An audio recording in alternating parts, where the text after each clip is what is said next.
ಅಮೃತಜ್ಞಾನ ವಾಹಿನಿಗೆ ಸ್ವಾಗತ. 2025 ವರ್ಷ ಭವಿಷ್ಯ ಮೇಷರಾಶಿ. ಮೊದಲಿಗೆ ಗುರುವಿನ ಚಲನೆ ಮೇ 15 ರವರೆಗೂ ಮೇಷರಾಶಿಯ 2ನೇ ಮನೆಯಲ್ಲಿ ಹೆಚ್ಚು ಪ್ರಭಾವಶಾಲಿಯಾಗಿದ್ದು, ನಿಮ್ಮ ಮಾತಿನಲ್ಲಿ ನಮ್ರತೆ ಮತ್ತು ಕುಟುಂಬದಲ್ಲಿ ವೃದ್ಧಿಯನ್ನು ಸೂಚಿಸುತ್ತೆ. ಅದು ಮಗುವಿನ ಜನನ ಅಥವಾ ಕುಟುಂಬ ಸದಸ್ಯರ ಮದುವೆಯಿಂದ ಮನೆಗೆ ಮತ್ತೊಬ್ಬರ ಆಗಮನವಾಗಬಹುದು. ವೃತ್ತಿಯಲ್ಲಿ ಅಭಿವೃದ್ಧಿ ಕಾಣುವಿರಿ. ಮೇ 18ರ ನಂತರ ಗುರುಗಳ ಪ್ರವೇಶ 3ನೇ ಮನೆಯಲ್ಲಿ ಅಷ್ಟು ಉತ್ತಮವೇನಿಲ್ಲ. ಆದರೂ ಅವರ ದೃಷ್ಟಿಸುವ ಮನೆಗಳಿಂದಾಗಿ ಅವಿವಾಹಿತರಿಗೆ ವಿವಾಹ ಯೋಗ, ದೂರ ಮತ್ತು ಸಣ್ಣ ಪ್ರಯಾಣ ಇರುವುದು, ಅದರಲ್ಲೂ ಧಾರ್ಮಿಕ ಪ್ರಯಾಣಗಳನ್ನು ಹೆಚ್ಚಾಗಿ ಮಾಡುವಿರಿ. ವಿದ್ಯಾರ್ಥಿಗಳು ಸಂಶೋಧನಾ ಅಥವಾ ಉನ್ನತ ವಿದ್ಯಾಭ್ಯಾಸಕ್ಕಾಗಿ ಪ್ರಯತ್ನಿಸುತ್ತಿದ್ದರೆ ಒಳ್ಳೆಯ ಫಲಿತ ಸಿಗುವುದು. ಸಾಕಷ್ಟು ಸಾಹಸದಿಂದ ಮುಂದುವರಿಯುವಿರಿ. ಖಂಡಿತ ಶ್ರಮಕ್ಕೆ ತಕ್ಕ ಫಲ ದೊರೆಯುವುದು. ಮಕ್ಕಳ ಅಪೇಕ್ಷೆಯಲ್ಲಿ ಇರುವವರು ಫೆಬ್ರವರಿ ತಿಂಗಳಿನಲ್ಲಿ ಪ್ರಯತ್ನಿಸಿದರೆ ಶುಭಫಲ ದೊರೆಯುವುದು. ಶತ್ರುಗಳು ನಿಮ್ಮಿಂದ ದೂರ ಉಳಿಯುವರು. ನಿಮ್ಮ ಆರೋಗ್ಯವು ಉತ್ತಮವಾಗಿರುವುದು. ಯಾರಿಗಾದರೂ ಸಾಲ ನೀಡಿದ್ದರೆ ಅದು ವಾಪಸ್ ನಿಮ್ಮ ಕೈ ಸೇರುವುದು. ನೀವೇ ಸಾಲ ಪಡೆದುಕೊಂಡಿದ್ದರೆ ತೀರಿಸುವ ಅವಕಾಶಗಳು ಒದಗಿ ಬರುವುದು. ಕೆಲಸ ಬದಲಾಯಿಸುವ ಯೋಚನೆಯಲ್ಲಿದ್ದರೆ ಈಗ ಬದಲಾಯಿಸಬಹುದು, ಯಾಕೆಂದರೆ ಬದಲಾವಣೆಯ ಯೋಗವಿದೆ. ಈ ಬಾರಿ ಕೆಲಸದಲ್ಲಿ ಬಡ್ತಿ ದೊರೆಯುವ ಸಂಭವವಿದೆ. ವಿದೇಶ ಯಾತ್ರೆ ಮಾಡುವಿರಿ. ಖರ್ಚುಗಳು ಹೆಚ್ಚಾಗುವುದು. ವ್ಯಾಪಾರದಲ್ಲಿದ್ದ ಸಮಸ್ಯೆಗಳು ನಿವಾರಣೆಯಾಗುವುದು. ವೈವಾಹಿಕ ಜೀವನ ಉತ್ತಮವಿದೆ. ಪ್ರೀತಿ ವಾತ್ಸಲ್ಯ ತುಂಬಿದ ಮಧುರಮಯ ಜೀವನವಾಗಿರುತ್ತೆ. ನೀವು ವ್ಯಾಪಾರ ಮಾಡುತ್ತಿದ್ದರೆ ನಿಮ್ಮ ನಿರೀಕ್ಷೆಗೂ ಮೀರಿ ಹಣ ಗಳಿಸುವಿರಿ. ಅದು ನೀವು ವ್ಯಾಪಾರದ ಮೇಲೆ ಹೆಚ್ಚು ಗಮನ ವಹಿಸಿದರೆ ಹೆಚ್ಚು ಲಾಭದಾಯಕವಾಗಿರುವುದು. ನೀವು ಯಾರಿಗೆ ಎಷ್ಟೇ ಸಹಾಯ ಮಾಡಿದರೂ ನಿಮ್ಮ ಕಷ್ಟದ ವೇಳೆಗೆ ಯಾರೂ ಸಹಾಯ ಮಾಡುವುದಿಲ್ಲ. ನೀವು ಅವರಿಂದ ಏನು ಆಶಿಸುವವರಲ್ಲ. ಸಾಡೆಸಾತಿಯ ಸಮಯದಲ್ಲಿ ಅದು ಕಷ್ಟ ಸಾಧ್ಯ. ಹಾಗಾಗಿ ಮಾಡಿದ ಸೇವೆಯನ್ನು ಮರೆತು ಮುಂದುವರೆಯಿರಿ. ಮನೆಯಲ್ಲಿ ಮದುವೆ, ಮುಂಜಿ ಅಂತ ಶುಭ ಕಾರ್ಯಗಳು ನಡೆಯುತ್ತೆ. ಈ ವರ್ಷದಲ್ಲಿ ಹೊಸ ಸ್ನೇಹ ಪರಿಚಯಗಳಾಗುತ್ತೆ. ಆದರೆ ಮುಂದಿನ ದಿನಗಳಲ್ಲಿ ಸಮಸ್ಯೆಗಳಾಗಬಹುದು. ಅಂತಹವರಿಂದ ದೂರವಿರಿ. ಅಕ್ಟೋಬರ್ 19, 2025ರಲ್ಲಿ ಗುರು 4ನೇ ಮನೆಗೆ ಬಂದಾಗ ಮನೆ, ಆಸ್ತಿ ಖರೀದಿ ಮಾಡುವಿರಿ. ನಿಮ್ಮ ಸ್ನೇಹಿತರಿಂದಲೂ ಸಹಾಯ ದೊರೆಯುವುದು. ಮಾರ್ಚ್ ತಿಂಗಳಿನಲ್ಲಿ ಶನಿ ಮಹಾತ್ಮ ನಿಮ್ಮ 12ನೇ ಮನೆಗೆ ಪ್ರವೇಶ ಮಾಡುವರು. ಅಂದರೆ ಸಾಡೆಸಾತಿ ಆರಂಭ. ದೇಶ ವಿದೇಶ ಪ್ರಯಾಣ ಮಾಡುತ್ತೀರಿ. ಹಾಗೆ ಪ್ರಯಾಣದ ಕಾರಣ ಖರ್ಚುಗಳು ಹೆಚ್ಚಾಗುತ್ತವೆ. ಆದರೆ ಹೋದ ಕಡೆ ಪ್ರಲೋಭನೆಗೆ ಬಿದ್ದು ಅನಾವಶ್ಯಕ ಖರೀದಿ ಮಾಡಬೇಡಿ. ಈ ಸಮಯದಲ್ಲಿ ಮಾತಲ್ಲಿ ಒರಟುತನವಿರುವುದು ಸಹಜ. ಆದರೆ ಮಾತಿನ ಮೇಲೆ ನಿಯಂತ್ರಣವಿರಲಿ. ಶನಿ ಗೋಚರ ಪ್ರಥಮ ಭಾಗ ತಲೆ ಸೂಚಿಸುತ್ತದೆ. ಹಾಗಾಗಿ ಅನೇಕ ಅನವಶ್ಯಕ ಆಲೋಚನೆಗಳಿಂದ ತಲೆನೋವು ಬರಬಹುದು. ನಿಮ್ಮ ಮಾತಿನ ಕಟುತನದಿಂದ ಸಂಬಂಧಗಳಲ್ಲಿ ಬಿರುಕು ಬರುವುದು. ಯಾರಿಗೂ ಕೆಟ್ಟದ್ದನ್ನು ಅನ್ನಬೇಡಿ, ಕೆಟ್ಟದ್ದನ್ನು ಕೇಳಬೇಡಿ. ರಾಹು ಮೇ 18ರವರೆಗೂ 12ನೇ ಮನೆಯಲ್ಲಿದ್ದು ಕೆಟ್ಟ ಆಲೋಚನೆಗಳು, ಕೆಟ್ಟ ಸಹವಾಸಗಳು, ಸೋಮಾರಿತನ, ನಿದ್ದೆ ಸಮಸ್ಯೆ ಮತ್ತು ಆರೋಗ್ಯ ಸಮಸ್ಯೆ ನೀಡುತ್ತಿರುತ್ತಾರೆ. ಖರ್ಚುಗಳು ಹೆಚ್ಚುವವು. ಕೆಟ್ಟ ಸಹವಾಸದಿಂದ ದೂರವಿರಿ. ಚರಿತ್ರೆ ಹಾಳಾಗಬಹುದು. ಮೇ 18ರ ನಂತರ ರಾಹು 11ನೇ ಮನೆ ಎಂದರೆ ದ್ವಾದಶ ಭಾವಕ್ಕೆ ಬಂದ ಮೇಲೆ ನಿಮಗೆ ಶಕ್ತಿ, ಪರಾಕ್ರಮ ಮತ್ತೆ ಯುಕ್ತಿಯನ್ನು ನೀಡುವರು. ಈ ಸಮಯದಲ್ಲಿ ನಿಮಗೆ ಪ್ರಮೋಷನ್ ಸಿಗುವುದು. ಹೊಸ ವ್ಯಾಪಾರ ವ್ಯವಹಾರಗಳನ್ನು ಆರಂಭಿಸುತ್ತೀರಾ. ಹೊಸ ಅವಕಾಶಗಳನ್ನು ಹಿಡಿಯುತ್ತೀರಿ. ನಿಮ್ಮ ಮಕ್ಕಳು ದುಡುಕಿ ಏನಾದರೂ ನಿಮ್ಮನ್ನು ಅನ್ನಬಹುದು. ಅದಕ್ಕೆ ಕೋಪಿಸಿಕೊಳ್ಳದೆ ಸರಿಯಾಗಿ ತಿಳಿ ಹೇಳಿ. ನೀವು ಕೋಪಗೊಂಡು ಕೆರಳಿದರೆ ಪರಿಸ್ಥಿತಿ ಉದ್ವಿಗ್ನವಾಗಬಹುದು. ದಾಂಪತ್ಯ ಜೀವನದಲ್ಲಿ ಅನವಶ್ಯಕ ಅನುಮಾನಕ್ಕೆ ಎಡೆ ಮಾಡಿಕೊಡಬೇಡಿ. ರಾಹು ಇಲ್ಲದ್ದನ್ನು ಇರುವಂತೆ ಬಿಂಬಿಸುವವನು. ಕೇತು ಮೇ 18ರವರೆಗೂ 6ನೇ ಮನೆಯಲ್ಲಿ ರೋಗ ಋಣ ಶತ್ರು ಬಾಧೆಯನ್ನು ನಿಗ್ರಹಿಸುವ ಶಕ್ತಿ ನೀಡುತ್ತಾರೆ. ಆದರೆ 18ರ ನಂತರ 5ನೇ ಮನೆಗೆ ಬಂದಾಗ ದಾಂಪತ್ಯ ಜೀವನಕ್ಕೆ ಒಳ್ಳೆಯದಲ್ಲ. ಪ್ರೀತಿ ಪ್ರೇಮ ಸಂಬಂಧಗಳಲ್ಲೂ ಭಿನ್ನಾಭಿಪ್ರಾಯಗಳು ಬರುವುದು. 5ನೇ ಭಾವವು ತೊಂದರೆಗೆ ಒಳಪಡುವುದು. ಅಂದರೆ ಆಧ್ಯಾತ್ಮ ಮತ್ತು ಮಂತ್ರ ಸಾಧನೆಗೆ ಉತ್ತಮವಾಗಿದೆ. ವಿದ್ಯಾರ್ಥಿಗಳು ಓದಿನ ಬಗ್ಗೆ ಗಮನವಹಿಸಬೇಕು. ನಿಮ್ಮ ಮಕ್ಕಳು ಕಾರಣಾಂತರ ನಿಮ್ಮಿಂದ ದೂರವಾಗಬಹುದು. ಅಪಾಯಕಾರಿ ಹವ್ಯಾಸಗಳಿಂದ ದೂರವಿರಿ. ಹೃದಯ ಸಂಬಂಧಿ ಕಾಯಿಲೆಗಳಿಂದ ಎಚ್ಚರವಹಿಸಿ. ಅಜೀರ್ಣ ಸಮಸ್ಯೆಗಳಾಗಬಹುದು. ಏಪ್ರಿಲ್ 16ರಿಂದ ಜುಲೈ 8ರವರೆಗೆ ತುಂಬಾ ಎಚ್ಚರಿಕೆಯಿಂದ ಎಲ್ಲವನ್ನೂ ನಿರ್ವಹಿಸಿ. ಜುಲೈ 8ರಿಂದ ಸೆಪ್ಟೆಂಬರ್ 15ರವರೆಗೂ ತುಂಬಾ ಉತ್ತಮ ಸಮಯವಿರುವುದು. ಈ ಸಮಯದಲ್ಲಿ ಮುಖ್ಯ ಕೆಲಸಗಳನ್ನು ನಿರ್ವಹಿಸಿ. ಈ ಬಾರಿ ಕುಜನ ಓಡಾಟ 2-3 ರಾಶಿಗಳಲ್ಲಿರುವುದು. ಕುಜ ಕೇತು ಒಂದೇ ಮನೆಗೆ ಬಂದಾಗ 5ನೇ ಭಾವದ ತೊಂದರೆಗಳಾಗುವುದು. ಅಂದರೆ ಗರ್ಭವತಿಯರು ಹೆಚ್ಚಿನ ಜಾಗ್ರತೆ ವಹಿಸಬೇಕು. ವಿದ್ಯಾರ್ಥಿಗಳು ಅಧ್ಯಯನದ ಕಡೆ ಹೆಚ್ಚು ಗಮನ ಹರಿಸಬೇಕು. 15 ಸೆಪ್ಟೆಂಬರ್ರಿಂದ ಅಕ್ಟೋಬರ್ 27ರವರೆಗೆ ಕುಜ ಸಪ್ತಮಕ್ಕೆ ಬರುವುದರಿಂದ ವ್ಯಾಪಾರಿಗಳು ಅಂದರೆ ಪಾರ್ಟ್ನರ್ಶಿಪ್ ಬಿಸಿನೆಸ್ ಇರುವವರು ತಮ್ಮ ಪಾರ್ಟ್ನರ್ ಒಡನೆ ಸಮಾಧಾನದಿಂದ ಹಾಗೂ ಸಾವಧಾನದಿಂದ ಇರಬೇಕು. ಸಂಗಾತಿಯೊಂದಿಗೆ ತಾಳ್ಮೆಯಿಂದಿರಿ. ಈಗಾಗಲೇ ಸಂಬಂಧಗಳಲ್ಲಿ ಬಿರುಕಿದ್ದರೆ ಹೆಚ್ಚಿನ ಎಚ್ಚರಿಕೆ ವಹಿಸಿ, ಇಲ್ಲದಿದ್ದಲ್ಲಿ ವಿಚ್ಛೇದನ ಸ್ಥಿತಿಗೆ ತಲುಪಬಹುದು. ಎಲ್ಲಾ ಸರಿಯಿದ್ದ ಪಕ್ಷದಲ್ಲಿ ಸಂಗಾತಿ ಆರೋಗ್ಯದಲ್ಲಿ ಸಮಸ್ಯೆಗಳು ಕಾಣಬಹುದು. ನಿಮ್ಮ ಜಾತಕದಲ್ಲಿ ಶನಿ ಅಶುಭ ಸ್ಥಿತಿಯಲ್ಲಿದ್ದರೆ ಮಾತ್ರ ಹೆಚ್ಚಿನ ನಕಾರಾತ್ಮಕತೆ ಇರುವುದು, ಇಲ್ಲದಿದ್ದಲ್ಲಿ ಶನಿ ಶುಭ ಫಲಗಳನ್ನು ಅನುಗ್ರಹಿಸುವರು. ಗುರು 3ನೇ ಮನೆ ಪ್ರವೇಶಿಸಿದರೂ ಇವರ ದೃಷ್ಟಿ ಉತ್ತಮವಾಗಿರುವುದು ಅಲ್ಲದೆ ರಾಹು 11ನೇ ಮನೆ ಪ್ರವೇಶ ತುಂಬಾ ಶುಭದಾಯಕವಾಗಿದ್ದು 1.5 ವರ್ಷಗಳ ಕಾಲ ಸಾಡೆ ಸಾತಿಯ ಪ್ರಭಾವವು ನಿಮ್ಮನ್ನು ಅಷ್ಟಾಗಿ ಬಾಧಿಸುವುದಿಲ್ಲ. ಪರಿಹಾರಕ್ಕಾಗಿ ಪ್ರತಿನಿತ್ಯ ಹನುಮಾನ ಚಾಲಿಸ ಪಠಿಸಿ. ಹನುಮನ ದರ್ಶನ ಶನಿವಾರದಂದು ಮಾಡಿಕೊಳ್ಳಿ. ವೃದ್ಧರಿಗೆ, ಅಂಗವಿಕಲರಿಗೆ ಕೈಲಾದ ಸಹಾಯ ಮಾಡಿ. ನಿತ್ಯವೂ ಓಂ ಶಂ ಶನೈಶ್ಚರಾಯ ನಮಃ ಮಂತ್ರವನ್ನು 108 ಸಾಲಿ ಹೇಳಿಕೊಳ್ಳಿ. ಗುರುಗಳು ವೃಷಭ ರಾಶಿಯ ಮೊದಲನೇ ಮನೆಯಿಂದ 5, 7, 11ನೇ ದೃಷ್ಟಿಯಿರುವುದು ವಿದ್ಯಾರ್ಥಿಗಳಿಗೆ ಉತ್ತಮ ಸಮಯ. ಸ್ಪರ್ಧಾತ್ಮಕ ಪರೀಕ್ಷೆ ಬರೆಯುತ್ತಿದ್ದರೆ ಒಳ್ಳೆಯ ಫಲ ದೊರೆಯುವುದು. 13 ಮೇವರೆಗೂ ಮಕ್ಕಳು ಒಳ್ಳೆಯ ಫಲಿತಗಳನ್ನು ತಮ್ಮ ಅಧ್ಯಯನದಲ್ಲಿ ಮಾಡಬಲ್ಲಿರಿ. ಉತ್ತಮ ಫಲಿತಾಂಶ ಸಿಗುವುದು. ಈ ರಾಶಿಯವರ ಮಕ್ಕಳು ತಮ್ಮ ಕೆರಿಯರ್ನಲ್ಲಿ ಉತ್ತಮವಾದದನ್ನು ಸಾಧಿಸುವರು. ಮಕ್ಕಳ ಅಪೇಕ್ಷೆಯಲ್ಲಿರುವವರು ಮತ್ತು ಮಕ್ಕಳಾಗದೆ ಸಮಸ್ಯೆ ಎದುರಿಸುತ್ತಿರುವವರಿಗೆ ಮೇ ಹೊತ್ತಿಗೆ ಶುಭ ಸುದ್ದಿ ಸಿಗಬಹುದು. ಮೇ ನಂತರದಲ್ಲಿ ಸಂತಾನ ಭಾಗ್ಯ ಪಡೆಯಲು ವೈದ್ಯರ ಸಲಹೆ ಪಡೆದು ಮುಂದುವರಿಯಿರಿ. ಮಗುವಿಗೆ ಸಮಸ್ಯೆಗಳಾಗುವ ಸಂಭವವಿದೆ. ಶೇರ್ ಮಾರ್ಕೆಟ್ನಲ್ಲಿ ವ್ಯವಹರಿಸುವವರಿಗೆ ಉತ್ತಮವಾಗಿದೆ. ನಿಮ್ಮ ಹಾಬೀಸ್ ಅಂದ್ರೆ ತಮ್ಮ ಹವ್ಯಾಸಗಳನ್ನು ಉದ್ಯೋಗವನ್ನಾಗಿ ಮಾಡಿಕೊಳ್ಳಬೇಕೆಂದಿರುವವರಿಗೆ ಸುಲಭವಾಗಿ ಸಾಧನೆಯಾಗುವುದು. ವಿವಾಹ ಇಚ್ಛೆಯುಳ್ಳವರು ಹಾಗೂ ಮದುವೆ ವಿಷಯದಲ್ಲಿ ಸಾಕಷ್ಟು ಅಡಚಣೆಗಳನ್ನು ಅನುಭವಿಸುತ್ತಿದ್ದವರಿಗೂ ಗುರುವಿನ 7ನೇ ದೃಷ್ಟಿಯಿಂದಾಗಿ ಕಂಕಣ ಭಾಗ್ಯ ಕೂಡಿಬರುವುದು. ತಂದೆ ಮತ್ತು ತಾತನಿಂದಲೂ ಈ ರಾಶಿಯವರಿಗೆ ಲಾಭವಿದೆ. ನೀವು ಹಿರಿಯರಾಗಿದ್ದರೆ ನಿಮಗೆ ಮೊಮ್ಮಕ್ಕಳ ಆಗಮನ ಇರುವುದು. ಮನೆಯಲ್ಲಿ ಶುಭ ಕಾರ್ಯಗಳು ನೆರವೇರುವುದು. ಮೇ 13ರ ನಂತರ ಗುರುವಿನ ಚಲನೆ 2ನೇ ಮನೆಗೆ ಪ್ರವೇಶ. ಧನ ಹಾಗೂ ಕುಟುಂಬದ ಭಾವ ಸಕ್ರಿಯಗೊಳ್ಳುವುದು. ಬಿಸಿನೆಸ್ ಜಾಬಲ್ಲಿ ಇರೋರಿಗೆ ಪದೋನ್ನತಿಯಾಗುವುದು.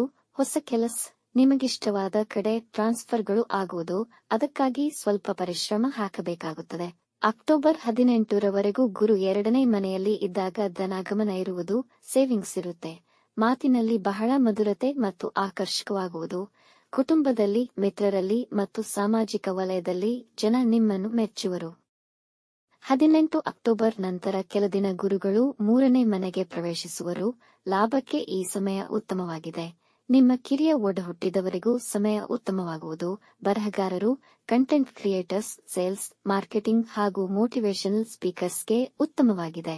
ನೀವು ಮಾಡುವ ಕೆಲಸಗಳಲ್ಲಿ ಏನೇ ಇದ್ದರೂ ವಾಣಿಗೆ ಅಂದರೆ ಮಾತಿಗೆ ಸಂಬಂಧಪಟ್ಟ ಕೆಲಸಗಳಲ್ಲಿ ಒಳ್ಳೆಯ ಅಭಿವೃದ್ಧಿ ಇರುವುದು.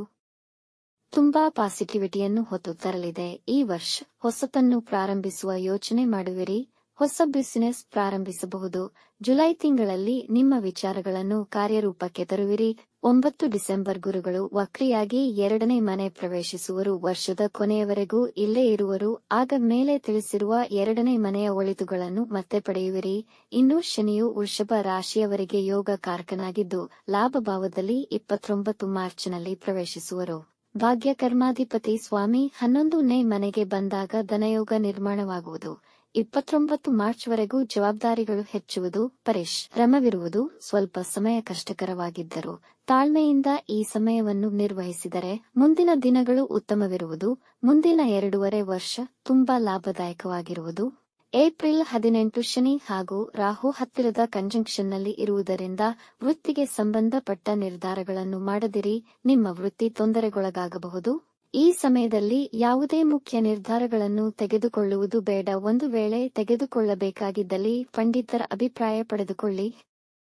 ರಾಹು ಮತ್ತು ಶನಿ ಸಂಧಿ ಮುಗಿದ ನಂತರ ಶನಿ ಒಂಟಿಯಾಗಿ 11ನೇ ಮನೆ ಫಲ ನೀಡುವರು. ಇನ್ವೆಸ್ಟ್ಮೆಂಟ್ನಲ್ಲಿ ಉತ್ತಮ ಲಾಭ ದೊರೆಯುವುದು. ಹೊಸ ಅವಕಾಶಗಳು, ವೃತ್ತಿ ಬದಲಾವಣೆ ನಡೆಯುವುದು. ಶನಿಯು ಲಗ್ನವನ್ನು ನೋಡುವುದರಿಂದ ಮಾನಸಿಕ ಒತ್ತಡಗಳಿರುವುದು. ಸ್ವಲ್ಪ ವಿಶ್ರಮಿಸಿ. ವೃಷಭ ಲಗ್ನದವರೆಗೆ ಎಲ್ಲಾ ವಿಷಯಗಳಲ್ಲಿ ಸ್ವಲ್ಪ ಮಂದಗತಿ ಕಾಣುವುದು. ಆರೋಗ್ಯದ ಕಡೆ ಸ್ವಲ್ಪ ಗಮನವಹಿಸಿ. ವಿದ್ಯಾರ್ಥಿಗಳು ಓದಿನ ಬಗ್ಗೆ ಹೆಚ್ಚಿನ ಗಮನ ವಹಿಸಬೇಕು. ಶೇರ್ ಮಾರ್ಕೆಟ್ನಲ್ಲಿ ಹೆಚ್ಚಿನ ರಿಸ್ಕ್ ತೆಗೆದುಕೊಳ್ಳಬಾರದು. ರಾಹು 10ನೇ ಮನೆಗೆ ಬಂದಾಗ ನಿಮಗೆ ದೊಡ್ಡ ರಿಸ್ಕ್ ತೆಗೆದುಕೊಳ್ಳುವ ಮನಸ್ಸಾಗುವುದು. ಹಾಗೆ ಮಾಡಿದಲ್ಲಿ ಬಹಳ ಕಷ್ಟ ಎದುರಿಸಬೇಕಾಗುವುದು. ಗರ್ಭಿಣಿ ಸ್ತ್ರೀಯರು ಈ ಸಮಯದಲ್ಲಿ ಸ್ವಲ್ಪ ಎಚ್ಚರಿಕೆ ವಹಿಸಬೇಕು. ಶನಿಯ ದೃಷ್ಟಿ 8ನೇ ಮನೆಯ ಮೇಲೂ ಇರುವುದರಿಂದ ಆಧ್ಯಾತ್ಮ, ಜ್ಯೋತಿಷ್ಯ, ತಂತ್ರ ಸಾಧನೆ ಮಾಡುವವರಿಗೆ ಹಾಗೂ ಇನ್ಶೂರೆನ್ಸ್, ಗಣಿಗಾರಿಕೆ ಮಾಡುವವರಿಗೂ ಶನಿಯ ದೃಷ್ಟಿ ಈ ವಿಷಯಗಳಲ್ಲಿ ಸಹಕರಿಸುವರು. ರಾಹು 11ನೇ ಮನೆಯಲ್ಲಿ ಮೇ 18ರವರೆಗೂ ಉತ್ತಮವಾಗಿದೆ. ಯಾವುದೇ ದುಡುಕು ನಿರ್ಧಾರಗಳು ಬೇಡ. ಮೇ 18ರ ನಂತರ 10ನೇ ಮನೆಗೆ ಬಂದಾಗ ಅಂತ ಕೆಡುಕೇನು ಮಾಡುವುದಿಲ್ಲ. ಕೆಲಸದಲ್ಲಿ ಸ್ವಲ್ಪ ಹೆಚ್ಚಿನ ಜವಾಬ್ದಾರಿ ಇರುವುದು, ಆದರೂ ಎಲ್ಲ ಉತ್ತಮವಾಗಿ ನೆರವೇರುವುದು. 10ನೇ ಮನೆಯ ರಾಹು ನಿಮಗೆ ಚಾತುರ್ಯ ನೀಡುವರು, ಧೈರ್ಯ, ಯುಕ್ತಿ ಕೊಡುವರು. ಕೆಲಸದ ವಿಷಯಕ್ಕೆ ಬಂದಾಗ ನೀವು ಸ್ವಲ್ಪ ಸ್ವಾರ್ಥಿ ಆಗಬಹುದು. ಕೆಲಸ ನಿರ್ವಹಿಸಲು ಏನನ್ನಾದರೂ ಮಾಡಲು ಮುಂದುವರಿಯುವಿರಿ. ಹಾಗೆಂದು ನಿಮ್ಮ ಮಿತಿಯನ್ನು ದಾಟಬೇಡಿ. ಕೇತು 4ನೇ ಮನೆಯಲ್ಲಿ ಬಂದಾಗ ನಿಮ್ಮ ಮನೆ ಮತ್ತು ಕೆಲಸದ ಸಮತೋಲನತೆ ಸರಿ ಮಾಡಿಕೊಳ್ಳಬೇಕಾಗುವುದು. ಕೆಲಸಕ್ಕೆ ಉತ್ತಮವಾಗಿದೆ, ಒಳ್ಳೆ ಆದಾಯ ಬರುವುದು. ಅವುಗಳ ಮಧ್ಯೆ ನಿಮ್ಮ ಕುಟುಂಬವನ್ನು ಸ್ವಲ್ಪ ದೂರವಿರಿಸುವಿರಿ. ಆದರೆ ಇದನ್ನು ಆಗದಂತೆ ನೋಡಿಕೊಳ್ಳಿ. ತಾಯಿ ಆರೋಗ್ಯದ ಮೇಲೆ ಗಮನವಿರಲಿ. ನಿಮ್ಮ ಸ್ವಂತ ಆರೋಗ್ಯವನ್ನು ಕಾಪಾಡಿಕೊಳ್ಳಿ. ಹೃದಯ ರೋಗವಿದ್ದರೆ ಸ್ವಲ್ಪ ಎಚ್ಚರಿಕೆ ವಹಿಸಿ. ಬಡವರಿಗೆ ಕಂಬಳಿ ದಾನ ಹಾಗೂ ನಾಯಿಗೆ ಆಹಾರ ನೀಡುವುದರ ಜೊತೆಗೆ ಗಣೇಶನ ಆರಾಧನೆ ಮಾಡಿ. ಅಕ್ಟೋಬರ್ ತಿಂಗಳಲ್ಲಿ ನಿಮಗೆ ಸ್ವಲ್ಪ ವಿಲಾಸಿ ಜೀವನದಲ್ಲಿ ಆಸಕ್ತಿ ಹೆಚ್ಚುವುದು. ಸೆಪ್ಟೆಂಬರ್ ಇಂದ ಅಕ್ಟೋಬರ್ವರೆಗೂ ನಿಮ್ಮ ತಂದೆಯವರ ಆರೋಗ್ಯದಲ್ಲಿ ಸಮಸ್ಯೆಗಳಾಗಬಹುದು. ಪ್ರೀತಿ ಪ್ರೇಮದಲ್ಲಿ ಬ್ರೇಕ್ ಅಪ್ ಆಗಬಹುದು. ಹಾಗಾಗಿ ಈ ಸಮಯದಲ್ಲಿ ರಿಸ್ಕ್ ತೆಗೆದುಕೊಳ್ಳದೆ, ಹೆಚ್ಚಾಗಿ ಯಾರನ್ನು ಬೆರೆಯದೆ ಸ್ವಲ್ಪ ಸಮಾಧಾನದಿಂದ ಇದ್ದು ಬಿಡಿ. ವೃತ್ತಿ ಜೀವನ ತುಂಬಾ ಉತ್ತಮವಾಗಿದೆ. ನಿಮ್ಮ ಸಹೋದ್ಯೋಗಿಗಳೊಂದಿಗೆ ನಿಮ್ಮ ಮನಸ್ಸಿನ ಎಲ್ಲ ವಿಚಾರ ಹಂಚಿಕೊಳ್ಳಬೇಡಿ. ಏಪ್ರಿಲ್, ಮೇ, ಜೂನ್ ಸ್ವಲ್ಪ ಕೆಲಸ ಮಂದಗತಿರುವುದು. ಜೂನ್, ಜುಲೈ ಉತ್ತಮವಾಗಿದೆ. ಹೊಸ ಸ್ಕಿಲ್ಸ್ ಕಲಿಯಲು ಇಚ್ಛಿಸುವಿರಿ. ತಾಂತ್ರಿಕ ಜ್ಞಾನವನ್ನು ಬೆಳೆಸಿಕೊಳ್ಳುವ ಯೋಜನೆ ಇರುವುದು. ಕೋಡಿಂಗ್, ಎಐ ಮುಂತಾದವುಗಳು. ವಿದ್ಯಾರ್ಥಿಗಳಿಗೆ ಓದಿನಲ್ಲಿ ಆಸಕ್ತಿ ಬರುವುದು. ಸಾಧಿಸಬೇಕೆಂಬ ಛಲವಿರುವುದು. ಆದಾಯದ ಮೂಲಗಳನ್ನು ಹುಡುಕಿಕೊಳ್ಳುವಿರಿ. ಸೆಪ್ಟೆಂಬರ್ ಮತ್ತು ಅಕ್ಟೋಬರ್ ಸ್ವಲ್ಪ ಕೆಲಸದಲ್ಲಿ ಮಂದಗತಿರುವುದು. ಯಾವುದೇ ಇಸಿ ಮನಿ ಸ್ಕೀಮ್ಗಳಿಗೆ ಹಣ ಹೂಡಿಕೆ ಮಾಡಬೇಡಿ. ಮೊದಲ ಅರ್ಧ ವರ್ಷ ತುಂಬಾ ಉತ್ತಮವಿದೆ. ನಂತರದಲ್ಲಿ ಸ್ವಲ್ಪ ಸಮಸ್ಯೆಗಳನ್ನು ಎದುರುಗೊಳ್ಳಬೇಕಾಗುತ್ತದೆ. ಹಾಗಾಗಿ ಹಣ ಉಳಿತಾಯ ಮಾಡಿಕೊಳ್ಳಿ. ನಿಮಗೆ ಒಳ್ಳೆ ಬಾಳ ಸಂಗಾತಿ ದೊರೆಯುವರು. ನೀವು ಸೆಪ್ಟೆಂಬರ್ನಲ್ಲಿ ಆಕಸ್ಮಿಕ ಬದಲಾವಣೆಗಳನ್ನು ಕಾಣಲಿದ್ದೀರಿ. ಮೊದಲಿಗೆ ಗುರುವಿನ ಚಲನೆ ಮೇ 13ರವರೆಗೂ 12ನೇ ಮನೆಯಲ್ಲಿರುವರು. ನಿಮ್ಮ ಬಿಸಿನೆಸ್, ಪಾರ್ಟ್ನರ್ಶಿಪ್ ಮತ್ತು ಮದುವೆಗೆ ಕಾರಕರಾದ ಗುರುಗಳಿಗೆ ಅಂತ ಒಳ್ಳೆಯ ಸ್ಥಾನವೇನೂ ಆಗಿರುವುದಿಲ್ಲ. 12ನೇ ಭಾವದಲ್ಲಿದ್ದಾಗ ಬೇರೆ ಗ್ರಹಗಳು ನಿಮಗೆ ಸಹಾಯಕವಾಗಿದ್ದರೂ ಆಸ್ತಿ, ಅಂತಸ್ತು, ಹಣ ಕೊಡುವ ಗುರುಗಳು 12ನೇ ಭಾವದಲ್ಲಿದ್ದ ಕಾರಣ ಒಳ್ಳೆಯ ಫಲಿತ ಕಂಡಿರಲಿಲ್ಲ. ಆದರೆ ಇಲ್ಲಿ ಜೀವನದ ಕೆಲವು ಪಾಠಗಳನ್ನು ಕಲಿಸುತ್ತಿದ್ದಾರೆ. ಈಗ ಸಂತೋಷದ ವಿಷಯವೇನೆಂದರೆ ಇನ್ನು 6 ವರ್ಷಗಳ ಕಾಲ ನಿಮಗೆ ಗುರುಗಳು ಇಂಥ ಪರಿಸ್ಥಿತಿ ನೀಡುವುದಿಲ್ಲ ಹಾಗೂ ನಿಮಗೆ ಯಾವ ಸಾಡೆ ಸತಿಯ ಪ್ರಭಾವವೂ ಇರುವುದಿಲ್ಲ. 13 ಮೇ ಗುರುಗಳು ಲಗ್ನಕ್ಕೆ ಬಂದಾಗ ಒಳ್ಳೆಯ ಘಟನೆಗಳು ಘಟಿಸುವುದು. ಇದುವರೆಗೂ ಆಸ್ತಿ ಖರೀದಿ ಅಥವಾ ಅದರ ಮಾತುಕತೆ ನಡೆಸುತ್ತಿದ್ದರೆ ಮೇ 13ರೊಳಗೆ ನೀವು ಒಂದು ತೀರ್ಮಾನಕ್ಕೆ ಬರುವಿರಿ. ಗುರುಗಳು ಲಗ್ನಕ್ಕೆ ಬಂದ ಮೇಲೆ ಪರಿಸ್ಥಿತಿಗಳ ವಾಸ್ತವಿಕತೆ ಸರಿಯಾಗಿ ಅರಿಯಬಲ್ಲ ಮನಸ್ಥಿತಿ ಮತ್ತು ಬುದ್ಧಿಯನ್ನು ನೀಡುವರು. 5-9ನೇ ದೃಷ್ಟಿಯ ಕಾರಣ ವಿದ್ಯಾರ್ಥಿಗಳಿಗೆ ಮೇ 13ರಿಂದ ಅಕ್ಟೋಬರ್ 18ರವರೆಗೂ ಉತ್ತಮ ಸಮಯ.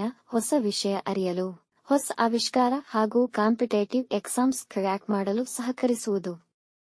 ಯಾವುದೇ ಪರೀಕ್ಷೆಗಳು ಬಂದರೂ ಉತ್ತಮ ಅಂಕಗಳಲ್ಲಿ ಉತ್ತೀರ್ಣರಾಗುವಿರಿ. ಒಳ್ಳೆಯ ಫಲಿತಾಂಶ ಪಡೆಯಬಲ್ಲಿರಿ. ಶಿಕ್ಷಣಕ್ಕೆ ಸಂಬಂಧಿಸಿದ ಕೆಲಸಗಳು ಅಂದ್ರೆ ಟೀಚರ್, ಪ್ರೊಫೆಸರ್, ಪಬ್ಲಿಷರ್ಸ್, ಮಾರಾಟಗಾರರಿಗೆ ಉತ್ತಮವಾಗಿದೆ. ನಿಮ್ಮ ಮಕ್ಕಳು ಓದಿನಲ್ಲಿ ಉತ್ತಮ ಸಾಧನೆ ಮಾಡುವರು ಮತ್ತು ಹಿರಿಯ ಮಕ್ಕಳು ತಮ್ಮ ವೃತ್ತಿಯಲ್ಲಿ ಉತ್ತಮ ಸಾಧನೆ ಮಾಡುವರು. ಮಿಥುನ, ಮಕ್ಕಳ ಅಪೇಕ್ಷೆಯಲ್ಲಿ ಇರುವವರಿಗೆ ಸಂತಾನ ಭಾಗ್ಯವಿರುವುದು. ಐವಿಎಫ್, ಸರೋಗೆಸಿಗೆ ಪ್ರಯತ್ನಿಸುತ್ತಿದ್ದರೆ ಈ ಸಮಯ ಅಂದ್ರೆ ಮೇ 13ರ ನಂತರ ಪ್ರಶಸ್ತವಾಗಿದೆ. ನೀವು ಹಿರಿಯರಾದಲ್ಲಿ ಮೊಮ್ಮಕ್ಕಳ ಆಗಮನವಿರುವುದು. ಆಧ್ಯಾತ್ಮದಲ್ಲಿ ಆಸಕ್ತಿ ಬರುವುದು. ಧಾರ್ಮಿಕ ಯಾತ್ರೆಗಳನ್ನು ಮಾಡುವಿರಿ. ನಿಮ್ಮ ತಂದೆ ತಾಯಿಗಳ ಆಶೀರ್ವಾದ ಸಿಗುವುದು. ಪಿತ್ರಾರ್ಜಿತ ಆಸ್ತಿ ದೊರೆಯುವ ಸಾಧ್ಯತೆ ಇದೆ. ವಿದ್ಯಾಭ್ಯಾಸಕ್ಕಾಗಿ ವಿದೇಶಕ್ಕೆ ಹೋಗಬಯಸುತ್ತಿದ್ದರೆ ಸಮಯ ಉತ್ತಮವಾಗಿದೆ.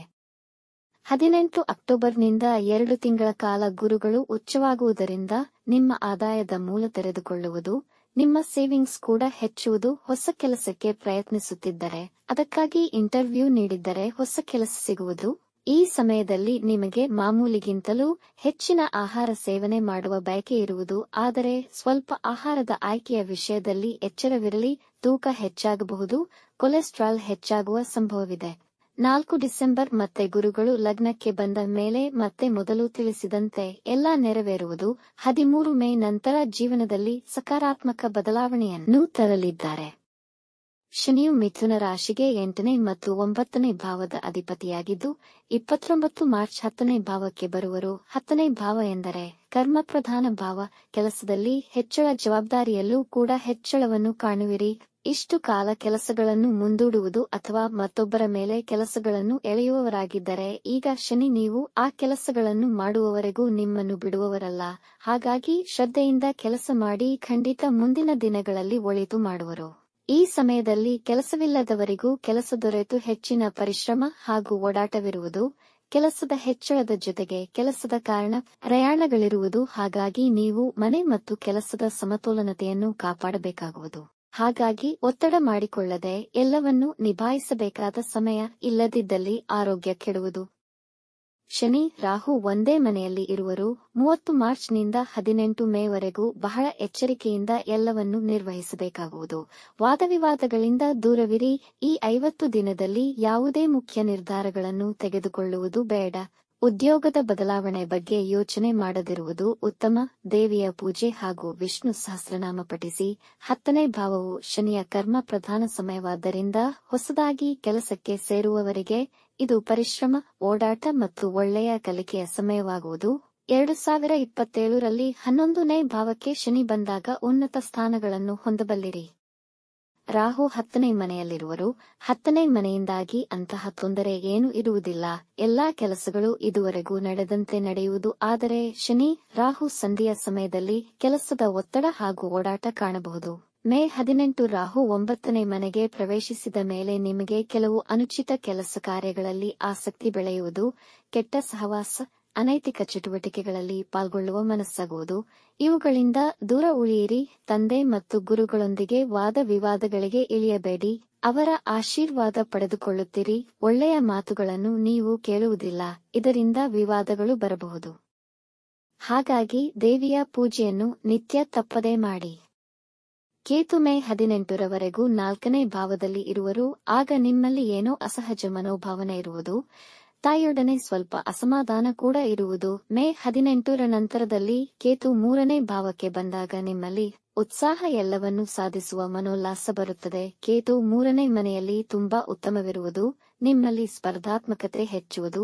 ಆದರೆ ನಿಮಗೆ ಕೇತು ದಶೆ ಅಥವಾ ಕೇತು ಭುಕ್ತಿ ನಡೆಯುತ್ತಿದ್ದು ಕೇತು ಕುಂಡಲಿಯಲ್ಲಿ ಅಶುಭ ಸ್ಥಿತಿಯಲ್ಲಿದ್ದರೆ ನಿಮಗೆ ಯಾವುದರ ಆಸಕ್ತಿ ಇರುವುದಿಲ್ಲ. ಆಲಸ್ಯ, ಕೋಪ ಇರುವುದು. ಅನಾವಶ್ಯಕವಾಗಿ ಜನರಲ್ಲಿ ಜಗಳ ಮಾಡುವಿರಿ. ಹಾಗಾಗಿ ನಿಮ್ಮಲ್ಲಿ ಸ್ವಲ್ಪ ದಿನಚರಿಯ ಬದಲಾವಣೆ, ಧ್ಯಾನ ಮತ್ತು ಯೋಗದಿಂದ ಪರಿಸ್ಥಿತಿಯ ಪ್ರಕೋಪತೆಯನ್ನು ಸಮತೋಲನದಲ್ಲಿಡಬಲ್ಲಿರಿ. ಪರಿಹಾರ: ನಾಯಿಗೆ ಆಹಾರ ನೀಡಿ. ಅವಶ್ಯಕತೆ ಇರುವವರಿಗೆ ಕಂಬಳಿ ದಾನ ಮಾಡಿ. ಈ ಸಮಯದಲ್ಲಿ ಒಟ್ಟಾರೆ ಈ 5 ವಿಷಯಗಳು ನಿಮ್ಮ ಜೀವನದಲ್ಲಿ ನಡೆಯುತ್ತವೆ. ಮೊದಲನೆಯದಾಗಿ ಮದುವೆಯ ಪ್ರಸ್ತಾವನೆಗಳು ಬರುವುದು. ಮದುವೆ ನಿಶ್ಚಯ ಕೂಡ ಆಗುವುದು. ನಿರುದ್ಯೋಗಿಗಳಿಗೆ ಕೆಲಸ ಸಿಗುವುದು. ಹೆಚ್ಚಿನ ಪರಿಶ್ರಮ, ಓಡಾಟದ ಜೊತೆಗೆ ಕಲಿಕೆಗೆ ಅವಕಾಶವಿರುವುದು. ಸಂತಾನದ ಅಪೇಕ್ಷೆಯಲ್ಲಿರುವವರಿಗೆ ಸಂತಾನದ ಭಾಗ್ಯ ದೊರೆಯುವುದು. ಆಸ್ತಿ ಖರೀದಿ, ಮನೆ, ನಿವೇಶನ ಖರೀದಿ ಸಂಭವವಿದೆ. ಮಕ್ಕಳಿಂದ ಸಂತೋಷದ ಸುದ್ದಿಯನ್ನು ಕೇಳುವಿರಿ. ಕರ್ಕ ರಾಶಿಯವರಿಗೆ ಈ ವರ್ಷ ನಿರಾಳ, ಸಂಘರ್ಷ ಮತ್ತು ಅವಕಾಶಗಳ ವರ್ಷವಾಗಿರುವುದು. ಗ್ರಹಗಳಲ್ಲಿ ಮೊದಲಿಗೆ ಗುರುವಿನ ಚಲನೆ. ಮೇ 13ರವರೆಗೂ ಗುರುಗಳು 11ನೇ ಮನೆಯಲ್ಲಿರುವವರು. ಇದು ತುಂಬಾ ಉತ್ತಮವಾಗಿದೆ. ಗುರುಗಳ 3, 5, 7ನೇ ದೃಷ್ಟಿಯಿಂದ ನಿಮ್ಮಲ್ಲಿ ಹೆಚ್ಚು ಉಲ್ಲಾಸ, ಉತ್ಸಾಹ ಹಾಗೂ ಸಕಾರಾತ್ಮಕವಾಗಿರುತ್ತೀರಾ. ಹೊಸ ಪ್ರಾಜೆಕ್ಟ್, ಹೊಸ ಡೀಲ್ಸ್ ಪಡೆಯಲಿದ್ದೀರಿ. ಹಾಗೆ ಅವುಗಳನ್ನು ಸಮಯಕ್ಕೆ ಸರಿಯಾಗಿ ಪೂರ್ಣಗೊಳಿಸುವಿರಿ. ಸಣ್ಣ ಪುಟ್ಟ ಪ್ರಯಾಣಗಳಿರುವುದು. ಪ್ರಯಾಣಗಳಲ್ಲೂ ಲಾಭವನ್ನು ಪಡೆಯುವಿರಿ. ನೀವು ವಿದ್ಯಾರ್ಥಿಗಳಾಗಿದ್ದಲ್ಲಿ ಸ್ಪರ್ಧಾತ್ಮಕ ಪರೀಕ್ಷೆ ಬರೆಯುವವರಿಗೆ ಸಮಯ ಉತ್ತಮವಾಗಿದೆ. ನಿಮ್ಮ ಹಾಬಿಸನ್ನೇ ನಿಮ್ಮ ಪ್ರೊಫೆಷನ್ ಆಗಿ ಮಾಡಿಕೊಳ್ಳಬೇಕೆಂದುಕೊಂಡಿದ್ದರೆ ಈ ಸಮಯ ಸೂಕ್ತ. ಶಿಕ್ಷಣ ಕ್ಷೇತ್ರದಲ್ಲಿ ಇರುವವರಿಗೂ ಸಮಯ ಅನುಕೂಲಕರವಾಗಿದೆ. ನಿಮ್ಮ ಐಡಿಯಾಸ್ನಿಂದ ನೀವು ಪ್ರಖ್ಯಾತಿ ಹೊಂದುವಿರಿ. ಸಮಾಜದಲ್ಲಿ ನಿಮಗೆ ಗೌರವ ದೊರೆಯುವುದು. ಸಂತಾನದ ಅಪೇಕ್ಷೆಯಲ್ಲಿದ್ದರೆ ಈ ಸಮಯದಲ್ಲಿ ಪ್ರಯತ್ನಿಸಿ. ಐವಿಎಫ್ ಸರೋಗೆಸಿಗೆ ಅನುಕೂಲಕರ ಸಮಯ. ಮೇ 13ರವರೆಗೂ ಮದುವೆ ಮುಂಜಿ ಮಂಗಳ ಕಾರ್ಯಗಳಿಗೆ ಸಮಯ ಉತ್ತಮವಿದೆ. ಶುಕ್ರ ಮಂಗಳ ಜಾತಕದಲ್ಲಿ ಅನುಕೂಲ ಸ್ಥಿತಿಯಲ್ಲಿದ್ದರೆ ವಿವಾಹ ನೆರವೇರುವುದು. ವ್ಯಾಪಾರಸ್ಥರಿಗೆ ತುಂಬಾ ಅನುಕೂಲಕರ ಸಮಯ. ಪತಿ ಪತ್ನಿಯ ನಡುವೆ ಭಿನ್ನಾಭಿಪ್ರಾಯಗಳಿದ್ದರೆ ಅದು ನಿವಾರಣೆಯಾಗುವುದು. ಒಳ್ಳೆಯ ಬಿಸಿನೆಸ್ ಡೀಲ್ಸ್ ಬರುವುದು. 13 ಮೇವರೆಗೂ ಸಮಯ ಉತ್ತಮವಾಗಿ ಸಹಕರಿಸುವುದು. 14 ಮೇಯಿಂದ ಗುರುಗಳು ನಿಮ್ಮ 12ನೇ ಮನೆಗೆ ಬರುವರು. ಅಲ್ಲಿಂದ 4, 6, 7ನೇ ಭಾವವನ್ನು ದೃಷ್ಟಿಸುವವರು. ಹಾಗಾಗಿ ಖರ್ಚಿನಲ್ಲಿ ಹೆಚ್ಚಳ. ಒಳ್ಳೆಯ ಕೆಲಸಗಳಿಗೆ ಖರ್ಚಾಗಬಹುದು. ಅದು ಮನೆ ಖರೀದಿ, ರೆನೋವೇಷನ್, ಮಂಗಳ ಕಾರ್ಯ ಅಥವಾ ವಾಹನ ಖರೀದಿಗಳಾಗಬಹುದು. ಆರೋಗ್ಯ ಸಮಸ್ಯೆಗಳು ಬರುವುದು. ಗುಪ್ತ ಶತ್ರುಗಳು ನಿಮಗೆ ಹಿಂಸೆ ಕೊಡುವರು. ವಿದೇಶದ ಜೊತೆಗೆ ಸಂಬಂಧಿಸಿದ ವ್ಯವಹಾರಗಳಿಗೆ ಈ ಚಲನೆ ಉತ್ತಮವಾಗಿದೆ ಹಾಗೂ ಆಧ್ಯಾತ್ಮ ದಾನಗಳಿಗೆ ತುಂಬಾ ಒಳ್ಳೆಯದಿರುವುದು.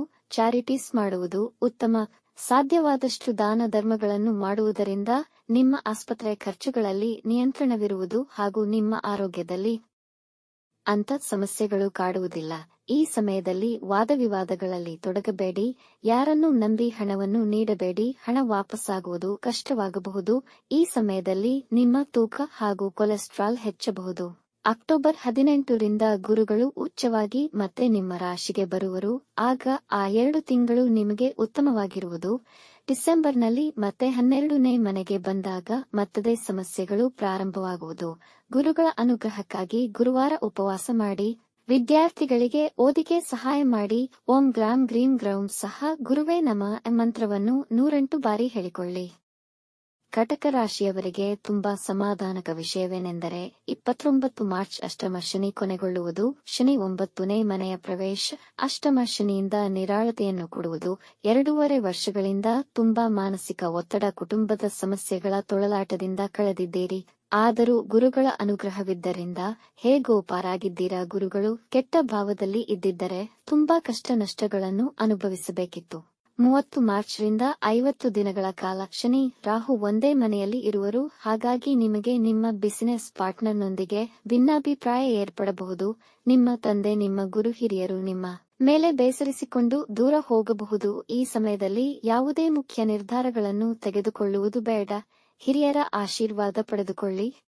ವೃದ್ಧರ ಮತ್ತು ವಿಕಲಾಂಗರ ಸೇವೆ ಮಾಡುತ್ತೀರಿ. 18 ಮೇ ಇಂದ ಶನಿ ಒಂಟಿ ಆದ ಮೇಲೆ ಸ್ವಲ್ಪ ನಿರಾಳ ಇರುವುದು. 9ನೇ ಮನೆಯಲ್ಲಿ ಶನಿ ಅಂತಹ ಉತ್ತಮ ಫಲ ನೀಡುವುದೇನಿಲ್ಲ. ಆದರೂ 8ನೇ ಮನೆಗಿಂತ 9ನೇ ಮನೆ ಉತ್ತಮ.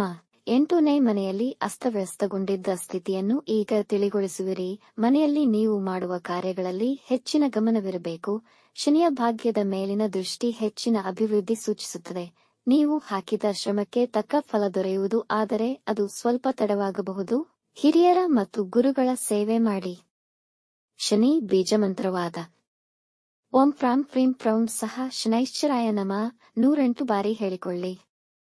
ರಾಹು ಜನವರಿಯಿಂದ 18 ಮೇವರೆಗೂ 9ನೇ ಮನೆಯಲ್ಲಿ ಅಂದರೆ ಧರ್ಮದ ಮನೆಯಲ್ಲಿ ಇರುವರು. ಧರ್ಮಭಾವದಲ್ಲಿ ಚಾಂಡಾಲನಿರುವುದು ಇದು ಅಂತ ಉತ್ತಮವೇನಲ್ಲ.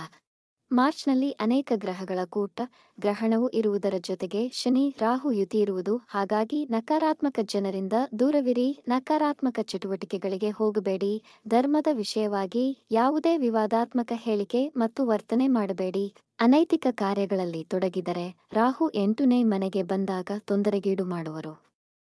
ಈ ಸಮಯದಲ್ಲಿ ತಂದೆ ತಾಯಿಯ ಆಶೀರ್ವಾದ ಪಡೆದುಕೊಳ್ಳುತ್ತೀರಿ ಮತ್ತು ದುರ್ಗಾದೇವಿಯ ಪೂಜೆ ಮಂತ್ರ ಜಪ ಮಾಡಿ. ಮೇ 18 ರಾಹು 8ನೇ ಮನೆಗೆ ಬಂದಾಗ ಅವಮಾನಗಳು, ರೈಟ್ಸ್ ಎನ್ಕ್ವೈರಿಗಳು ಆಗುವುದು. ಹಾಗಾಗಿ ನೀವೇನಾದರೂ ಅನೈತಿಕ ಕೆಲಸಗಳಲ್ಲಿ ಭಾಗಿಯಾಗಿದ್ದರೆ ಎಚ್ಚರ. ಜೈಲು ಕಂಬಿ ಎಣಿಸುವಂತೆ ಮಾಡುವನು. ಈಗಿನಿಂದಲೇ ಅಂತಹ ಚಟುವಟಿಕೆಗಳಿಗೆ ಕಡಿವಾಣ ಹಾಕಿ. ನಿಮ್ಮ ಸಂಗಾತಿಗೆ ಸಮಸ್ಯೆಗಳು ಹಾಗೂ ಸಂಗಾತಿಯ ಪೋಷಕರ ಕಡೆಯಿಂದ ಭಿನ್ನಾಭಿಪ್ರಾಯಗಳು ಬರಬಹುದು. ಆರೋಗ್ಯದ ಸಮಸ್ಯೆಗಳು, ಸಣ್ಣ ಪುಟ್ಟ ಸರ್ಜರಿಗಳು ಇರುವವು ಮತ್ತು ನಿಮ್ಮ ಗುಪ್ತಾಂಗಗಳಲ್ಲಿ ಸಮಸ್ಯೆಗಳು ಕಾಣಿಸಿಕೊಳ್ಳಬಹುದು. ಈ ಸಮಯದಲ್ಲಿ ಚರಿತ್ರೆಗೆ ಧಕ್ಕೆಯಾಗಬಹುದು. ಹಾಗಾಗಿ 8ನೇ ಮನೆ ರಾಹು ಅಷ್ಟು ಒಳ್ಳೆಯದಲ್ಲ.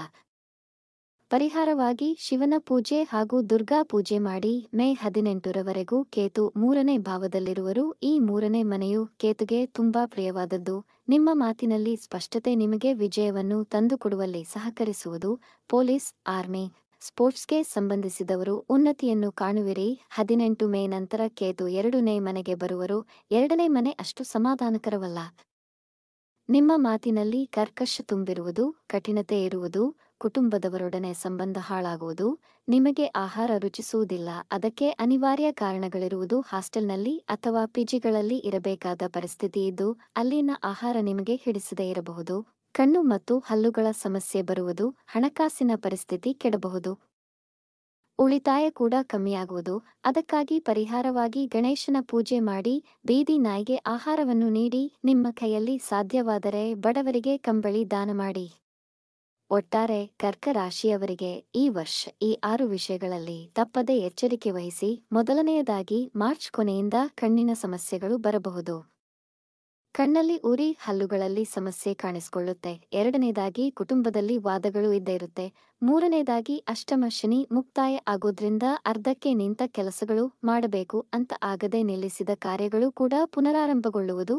4ನೇದಾಗಿ, ಗುರುಗಳು 12ನೇ ಮನೆಗೆ ಪ್ರವೇಶಿಸುತ್ತಾರೆ. ಆಗ ಖಂಡಿತವಾಗಿ ದೂರ ಪ್ರಯಾಣ ಮಾಡ್ತೀರಾ. ವಿದೇಶ ಪ್ರಯಾಣ ಅಥವಾ ಧಾರ್ಮಿಕ ಯಾತ್ರೆ ಆಗಿರಬಹುದು. ನೀವು ಎಷ್ಟೇ ನಿಯಂತ್ರಿಸಿದರೂ ಖರ್ಚುಗಳು ಆಗುತ್ತೆ. ದೂರ ಪ್ರಯಾಣ ಅಥವಾ ಧಾರ್ಮಿಕ ಯಾತ್ರೆಗಳಲ್ಲಿ ಖರ್ಚಾಗುವುದು ಉತ್ತಮ. ಮತ್ಯಾವುದೋ ಅನವಶ್ಯಕವಾಗಿ ಖರ್ಚಾಗುವ ಬದಲು ಪ್ರಯಾಣದಿಂದ ಆಗುವುದು ಒಂದು ರೀತಿಯ ಸಂತೋಷವನ್ನು ನೀಡುವುದು. ಗುರುಗಳು 12ನೇ ಮನೆಗೆ, ಭಾಗ್ಯಭಾವದ ಸ್ವಾಮಿ 12ನೇ ಮನೆಗೆ ಬಂದಾಗ ಯಾವುದೇ ಮುಖ್ಯ ನಿರ್ಧಾರಗಳನ್ನು ತೆಗೆದುಕೊಳ್ಳಬೇಡಿ. ಅದರಿಂದ ಕೆಲಸ ಕೆಡುತ್ತೆ. ಕೊನೆಯದಾಗಿ, ಭಾಗ್ಯ ಭಾವದಲ್ಲಿ ಅಂದ್ರೆ 9ನೇ ಮನೆಯಲ್ಲಿ ರಾಹು ಕುಳಿತಿದ್ದು ಭಾಗ್ಯವನ್ನು ತಡೆಯುತ್ತಾ ಇದ್ದರು. ಮೇ 18 ಅಷ್ಟಮಕ್ಕೆ ಬರುವರು. ನಿಂತಿದ್ದ ಕೆಲಸ ಪುನರಾರಂಭಗೊಳ್ಳುತ್ತೆ. ಆದರೆ 8ನೇ ಮನೆ ಸಮಸ್ಯೆಗಳಿಗೂ ಎಡೆ ಮಾಡಿಕೊಡುವುದರಿಂದ ಎಚ್ಚರಿಕೆಯಿಂದ ನಿರ್ವಹಿಸಿ. ಚಂದ್ರ ಬೀಜ ಮಂತ್ರವನ್ನು ಮತ್ತು ದುರ್ಗಾ ಜಪ ತಪ್ಪದೆ ಮಾಡಿಕೊಳ್ಳಿ. ವೀಕ್ಷಿಸಿದ ತಮಗೆ ಧನ್ಯವಾದಗಳು. ನಿಮ್ಮ ಅಭಿಪ್ರಾಯ ಮತ್ತು ಅನಿಸಿಕೆಗಳನ್ನು ಕಮೆಂಟ್ ಮೂಲಕ ತಿಳಿಸಿ. ಮಾಹಿತಿ ಇಷ್ಟವಾಗಿದ್ದಲ್ಲಿ ಚಾನಲ್ಗೆ ಸಬ್ಸ್ಕ್ರೈಬ್ ಮಾಡಿ, ಶೇರ್ ಮಾಡಿ, ತಪ್ಪದೆ ಬೆಲ್ ಐಕಾನ್ ಪ್ರೆಸ್ ಮಾಡಿ.